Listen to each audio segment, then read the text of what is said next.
Bonsoir tout le monde, j'espère que vous allez bien. Bienvenue dans cette vidéo. On n'a pas assez de temps malheureusement, mais j'ai choisi de vous faire une vidéo pour vous expliquer les questions les plus fréquemment posées durant l'entretien pédagogique Campus France. Et oui, je ferai une vidéo encore pour vous donner encore plus de précision. Ouais. Là, vous voyez, là, je suis vraiment fatigué, hein. Je suis à terre. Ouais. Je voulais même dormir, mais j'ai reçu tellement de messages dans les commentaires YouTube et sur Instagram. Fais-nous une vidéo sur les entretiens, sur les questions les plus fréquemment posées durant l'entretien Campus France et tout. Donc, je vous fais ça comme ça. L'essentiel que vous compreniez ce qu'il faut et des choses comme ça. D'abord, je vous conseille, je vous recommande aussi de préparer bien votre entretien, c'est-à-dire de savoir qu'est-ce qui vous attend là-bas et comment se comporter le jour de votre entretien. Premièrement, de ne pas venir en retard, de savoir pourquoi vous faites votre entretien et puis qu'est-ce qu'il y aura après votre entretien et tout. C'est important, si vous posez ces questions-là, normalement vous allez réussir votre entretien. Ça c'est sûr, je vous assure. Ouais. Maintenant, vous savez, qui dit entretien dit interview, question-réponse. Question-réponse sur Campus France. Voilà, donc question-réponse sur Campus France. L'examinateur posera des questions et puis vous répondez, c'est important. La première chose, c'est la présentation. Présentez-vous. Il y a une manière de se présenter. Présentez votre dossier, présentez votre parcours, présentez votre nom, votre prénom, votre âge. Bon, voilà, tout en même temps. Je m'appelle Monsieur X, je suis telle formation, j'ai ça. Et puis voilà, en simple. Faut pas prendre 15 minutes pour la présentation, ni 2-3 minutes, c'est beaucoup. 30 secondes jusqu'à 45 secondes, c'est bien, c'est parfait. Et deuxièmement, c'est présenter votre projet d'études et votre projet professionnel. Pourquoi votre projet d'études et votre projet professionnel? Beaucoup de personnes diront, ah ouais, pourquoi? Mais c'est important, surtout votre projet professionnel.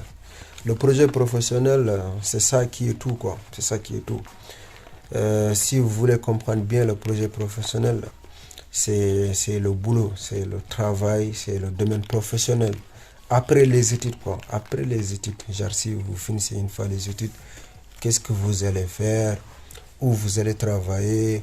Où vous allez vous retrouver après vos études, dans votre secteur professionnel et tout.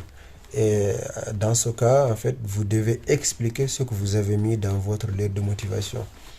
Vous savez que dans la lettre de motivation, on a un projet d'études, un projet professionnel, notre parcours, nos motivations, pourquoi on a choisi les universités, les formations, des choses comme ça. Donc, vous devez répondre la même chose. Il n'y a pas de différence, il n'y aura pas de différence du tout. Si vous changez quelque chose, il faut être capable d'expliquer tout ça. Par exemple, choisir les formations différentes, par exemple, choisir économie, choisir gestion, choisir biologie. Bon, je sais que c'est impossible, personne ne le fera, mais il faut savoir le justifier, c'est important. Si par exemple, vous choisissez mathématiques et informatique séparément, il faut savoir pourquoi vous avez choisi mathématiques et informatique, parce que les projets ne seront pas les mêmes, c'est important. Ok. Après votre projet professionnel, il y aura votre projet d'études, c'est-à-dire votre parcours. De chez vous jusqu'à venir en France, votre projet professionnel, des choses comme ça. Et après votre projet professionnel, bon, désolé, hein, voilà, après votre projet d'études, je fais pas le montage de fou, sinon j'allais couper cette partie, mais c'est à vous. Après votre projet d'études, vous allez parler de vos motivations. Ils vous demanderont pourquoi vous avez choisi la France, pourquoi vous avez choisi les formations, pourquoi vous avez choisi les villes, Voilà. Après, il y a beaucoup de pièges. Il y a beaucoup de pièges parce qu'ils regarderont si vous avez choisi les villes par formation, entre guillemets, ou bien parce qu'il y a vos amis, ou bien parce que vous voulez venir à Paris, parce que vous voulez voir Kylian Mbappé, parce que vous voulez faire autre chose. Voilà. Après, moi personnellement, ce que je vous conseille, c'est de voir, surtout être aux côtés des formations, quoi. C'est pas le choix des villes. Vous avez choisi les villes parce qu'il y a votre formation. Après le retour d'expérience des étudiants, vous avez vu que votre formation est bien là-bas. Et puis, vous savez qu'avec la formation, vous pouvez réaliser votre projet d'études.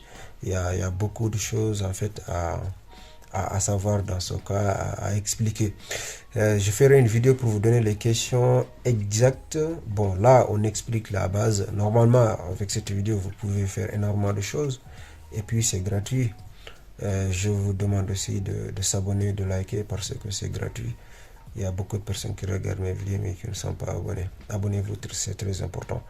Et deuxièmement, ou quatrièmement, ou le cinquièmement. Donc, euh, vous devez être capable de justifier vos motivations, vos engagements, vos sentiments, vos souhaits et tout. C'est important. Et savoir justifier votre projet professionnel, votre projet d'études, de vous présenter, de ne pas choisir beaucoup de lettres de motivation, ça cause juste un problème. Si vous avez une lettre de motivation, adaptez-la. Bon, vous pouvez changer les titres, bon, deux fois, ou bien changer quelques mots, quelques phrases pour juste adapter. Sinon, c'est pas obligatoire de changer de lettre de motivation. Vous pouvez cocher tout en même temps et puis faire un CV où il y a vos expériences professionnelles, vos expériences personnelles, vos ambitions, votre centre d'intérêt. Surtout si vous avez des expériences, par exemple, si vous avez fait des stages ou bien gérer, je sais pas, quelques associations, travailler quelque part avant de faire les démarches Campus France et tout. C'est important, c'est la base et ça vous permettra aussi de vous démarquer un peu des autres candidats. Je commence à me fatiguer, mais on continue. Et puis, après ça, vous devez être capable aussi à répondre à certaines questions qu'on ne sait pas. Donc, le jour de ton entretien, on peut te dire pourquoi cette université, pourquoi vous avez eu 10 en mathématiques au baccalauréat, pourquoi vous avez eu moins de 17 en licence, pourquoi vous n'avez pas validé votre premier semestre, euh, pourquoi vous avez eu que des moyennes de 12, des choses comme ça. C'est-à-dire que le jour de ton entretien, tu dois te préparer en fait psychologiquement, physiquement, te dire que on peut te demander de tout. Voilà. On peut te demander de tout. C'est comme si tu pars faire un examen, tu ne sais pas qu'est-ce qu'on t'amènera, mais quand même tu as un programme. Donc tu as révisé, tu as récité, tu es prêt à affronter les exercices. Donc peu importe les exos qu'on te donnera, tu es prêt. Tu chercheras une solution. L'objectif, c'est toujours être différent et puis avoir une bonne note, n'est-ce pas? Donc, ton entretien, c'est la même chose. Donc, toi, il y a des choses que tu dois apprendre de ta lettre de motivation, de ton CV et puis de tes universités que tu as choisies. Il faut savoir les universités que tu as choisies, c'est la base. Maîtriser bien ta lettre de motivation, maîtriser bien ton CV et puis, savoir répondre bien les questions, c'est-à-dire avoir confiance en soi. Si on te pose une question, pour répondre à la question, il faut regarder la personne. Il ne faut pas regarder gauche à droite comme si tu cherches à t'aider, tu cherches des réponses. C'est pas important. Et voilà, tout ça, c'est la base. C'est la base. Je ferai encore des vidéos sur la simulation. Si je trouve des étudiants ambitieux, motivés, je ferai ça. Et si vous aimez ça aussi, faire ça, envoyez ça en commentaire. Voilà.